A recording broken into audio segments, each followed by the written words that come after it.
Hey, what's up, guys? This is the Jets Landing Zone. I am your host, Walt, and I'm going to walk you through week 9 of the NFL for our team, Gang Green. Was at the game, and it was a very, very interesting game to say the least. So, the Jets played week 9, Thursday Night Football, over at Jet Life Stadium, Halloween game on Amazon Prime, and they were playing the 6-2 at the time Houston Texans. CJ Stroud was coming in. He was missing two of his top receivers, but yet this was still a team that was playoff bound by all accounts. And let's put it this way, walking into the stadium, I got there a little bit early. I got there about maybe 2 hours early, just walked around, got, some merchandise, some merch and stuff like that. And quite honestly, I was very disappointed in how the stadium was because we're talking about a stadium that, especially with an hour before game time, was probably a quarter full. Now, by the time game time did roll around, we're talking about, the entire stadium was, I want to say, about three-quarters full. And so there wasn't much energy level from the fans, understandably so, because the Jets are coming off a 5-game losing streak. They've had some really, really poor performances. I mean, you can tell from the last two recordings that I did that Jets fans, by and large, were not pleased with the way this team was playing. And especially it kind of like, I think it came to a head when we were talking about the Patriots game, because the Patriots game was a game that clearly this team should have won and didn't, and did it in horrible fashion. And so it is completely understandable that the fans just didn't show up for Halloween at Jet Life. And let me tell you something. It felt like we were going to have a third straight recording of me just ripping into the team, because that first half that the Jets played was abjectly horrendous. I mean, missed tackles. This was a team that, if you looked at it from, just seeing them for the first time, you would say the coaching was horrible. This was a team that doesn't understand football fundamentals, because you know what? They were just letting simple things. I mean, you want to take a look at the first score of the game. And again, this is a guy that Jet fans and myself have been kind of screaming into the void to see if we can get this guy playing. Malachi Corley got his first touch in that game, and it was electric. It was a jet sweep. It looked like coming from one side to the other. And he was just dynamic until he got to the end zone. And in true Deshaun Jackson fashion, as he was crossing the end zone, he drops the ball. This is a kid that has been dying to get in there. And listen, it, he's a rookie. We get that. Maybe this was rookie things, right? But the first play that he has in the game, it is a clear touchdown. There's no way about no penalties, anything. That was a clean play. It was a beautiful play. It was a dynamic play. It was the type of play that us Jet fans were dreaming of, where you're using Malachi Corley, maybe not necessarily as a wide receiver, but maybe as a scat back, maybe in that, jet sweep role, where he can utilize the skills that enabled him to be called the Yak King. And we saw it on display on that play, except he drops the ball going into the end zone. So a touchdown right there that would have given the Jets a 7-0 lead was taken off the board, and it was a touchback, and the Texans took over at that point. Going into halftime, it was 7-0 Texans. And quite honestly, a lot of the people in Jet Life started to leave, and there were boos and literally a chant of "fire the team" started brewing in the stadium. And again, you can't put it any other way. That team deserved that vitriol from the fans because I believe Aaron Rodgers had 32 yards passing at the half, and he threw some horrible balls. Aaron Rodgers was not good in that first half.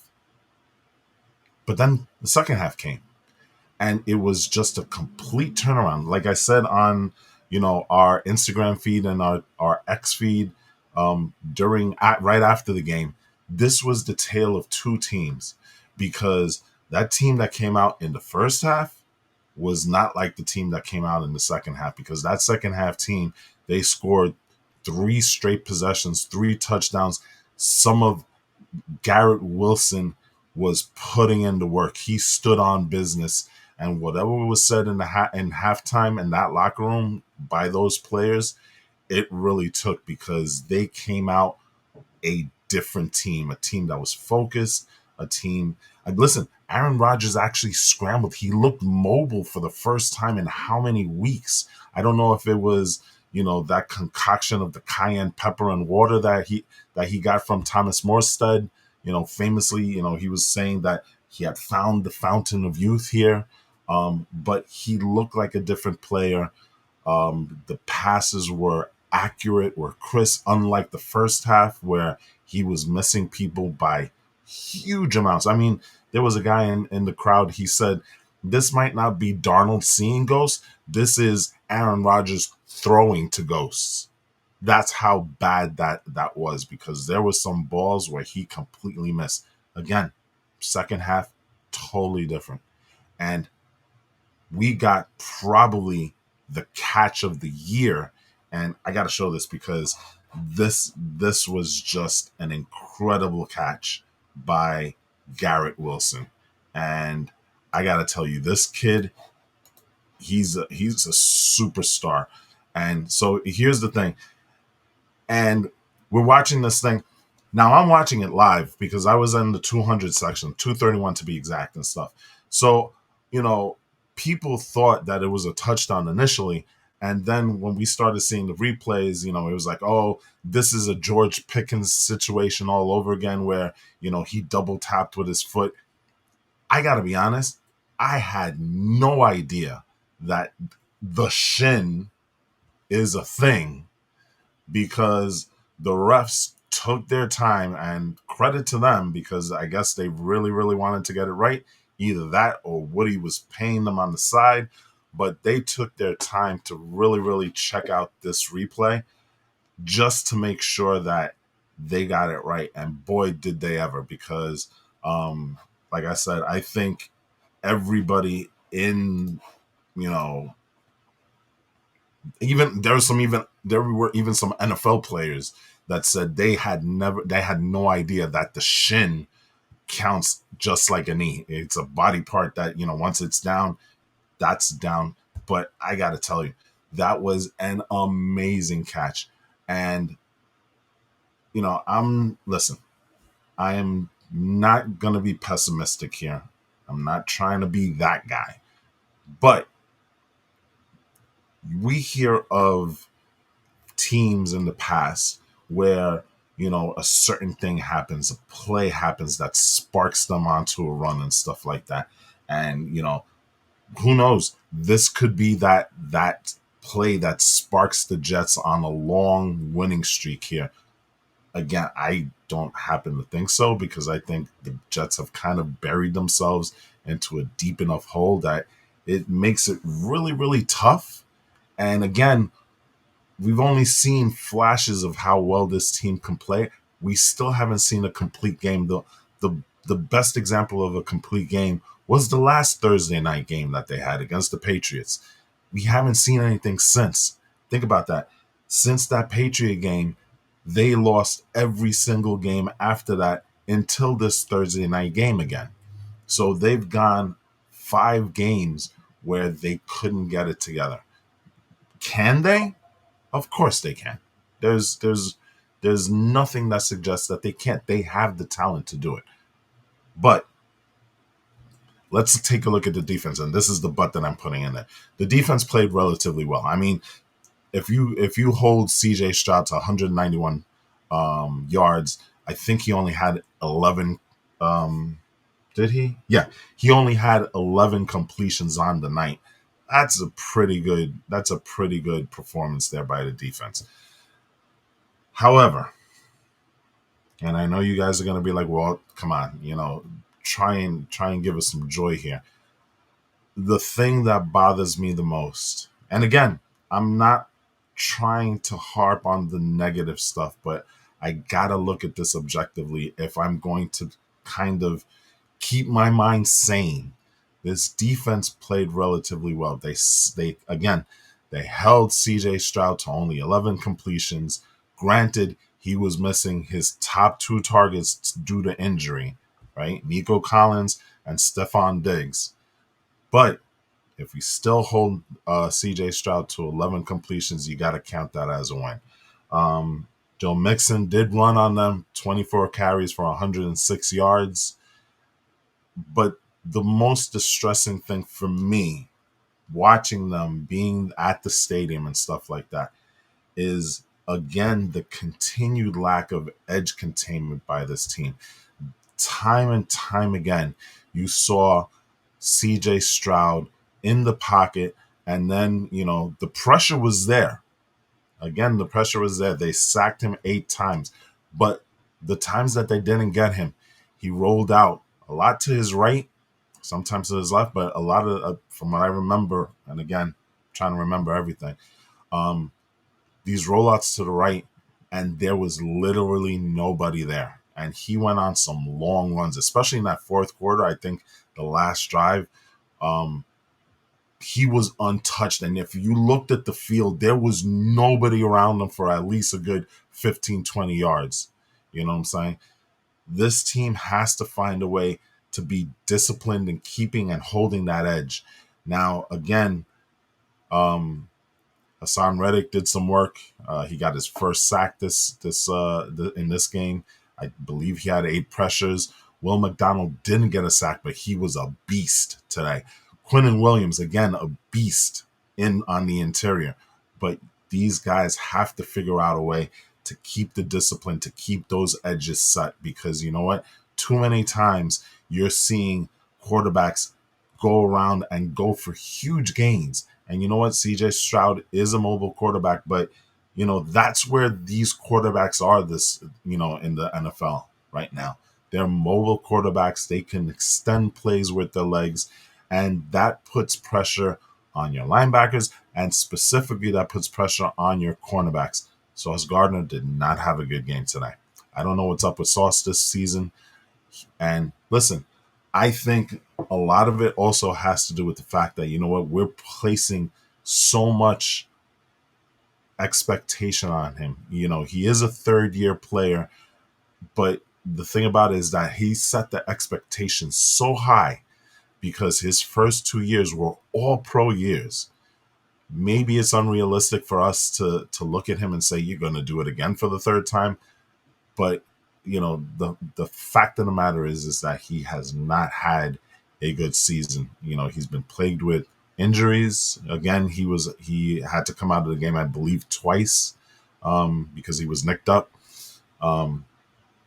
Penalties has been an issue for him. He's one of the things that I've always said about Sauce that I thought was going to end up, biting him in the butt eventually, is the fact that he's very grabby with his hands.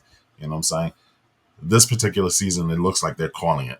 And so now it's up to him to kind of adjust to that, because you know what? Now the refs are calling it. Now the refs are catching him. Now the refs are looking out for that stuff.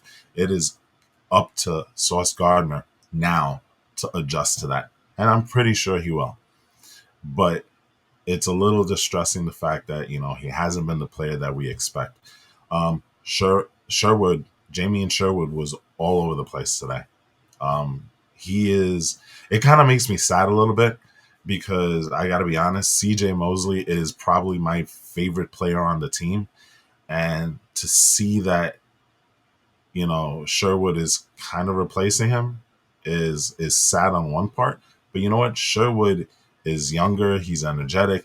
The only thing that he doesn't have is he doesn't have those football smarts that CJ Mosley has. Our captain is able to, take a look at an offensive scheme and, put the pieces in the right places. So he may not be as mobile, but for him, it's all about here.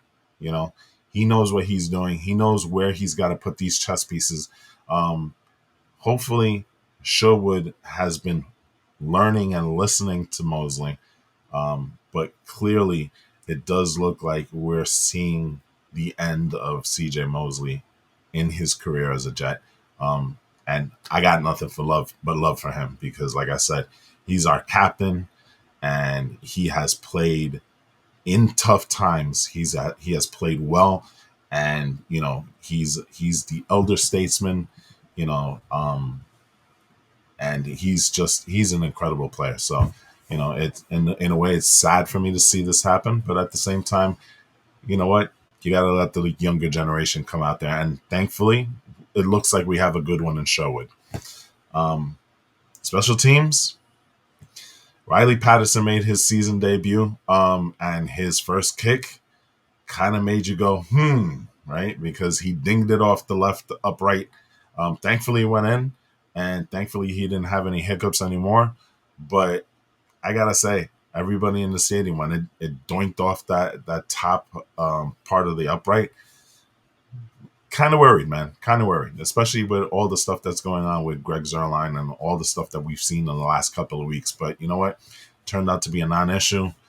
Maybe it was jitters for him and stuff like that. Let's see what happens going forward. He's going to be here for a while unless he isn't. Right now, Greg Zuerlein's on the IR, so he's got at least a good 4 weeks. Well, now 3 to kind of solidify his place here if the Jets do choose to go that way. So overall, for me, I thought it was a fun game, especially in the second half. That first half was brutal, and like I said, I really thought that after that we were going into halftime that I was going to be ranting and raving and stuff like that. Thankfully, I'm not. Good for my mental health, but I'm not ready to jump on the bandwagon like so many have where, you know, it's hashtag we're back. You know what I'm saying? Because we've seen this before. Last year, which ironically enough, I was at the Texans game. That Texans game, they went into halftime tied 0-0, no points on the board. The Jets ended up blowing them out in the second half 30-6, and that was that was the score. Similar situation here. The Texans found a way to get 7 on the board, so it was 7-0. But the Jets came back in the second half and took care of business here. Last year, if I remember correctly, the next game was against the Miami Dolphins. I don't think that went very well. If I remember correctly, it was like 30-0 or something like that. It was a horrible game. The difference here, and let's start talking about the team going forward, because the Jets are coming on what you want to call a mini bye, right? They don't play a game for 10 days. Well, 9 now because we're recording this on Friday. So this is an opportunity for them to get right with injuries. This is an opportunity for that coaching staff to kind of take a breath, right? Think about what this coaching staff under Ulbrich has had to deal with. A surprise firing in Rob Saleh. Jeff Ulbrich jumping into the role, having no experience whatsoever, and not having the time to kind of get into the role here. You know what I'm saying?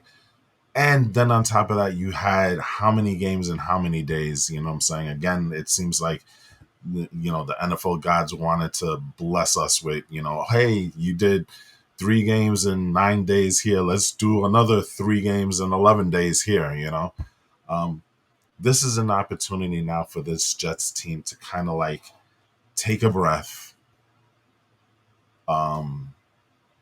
get themselves right in terms of injuries. This is only going to help Aaron Rodgers. This is going to help Michael Carter, who ended up coming out of the game with a back injury. This is going to help, you know, with this offensive line because we lost John Simpson in the game. We lost I forgot who's the guy that took over for AVT, but we lost him, and Olu Fashion ended up having his first start ever in the guard position. Max Mitchell came in, played relatively well in replacing John Simpson, but this is an opportunity for this team now to kind of like take a step back. This is an opportunity for this team to, heal themselves up with all these little injuries. We're in the midway point now. It's week 9 of a 18-week season. Yes, there's 17 games. They have a bye coming up, but we're halfway there. You know what I'm saying?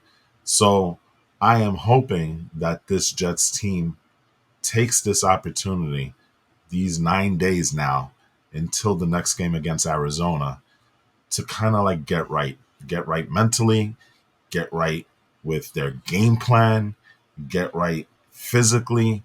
And I really, really do hope, and I kind of expect this team to come out firing in Arizona. I think that Arizona is a good team. Kyler Murray is a very good quarterback. Kyler Murray is another mobile quarterback. We're going to see if this Jets coaching staff on the defensive side is up to snuff, because they've got to figure out ways to contain Kyler Murray and keep him in the pocket, because if he's roaming around, then it feels like that's going to be a problem for this team.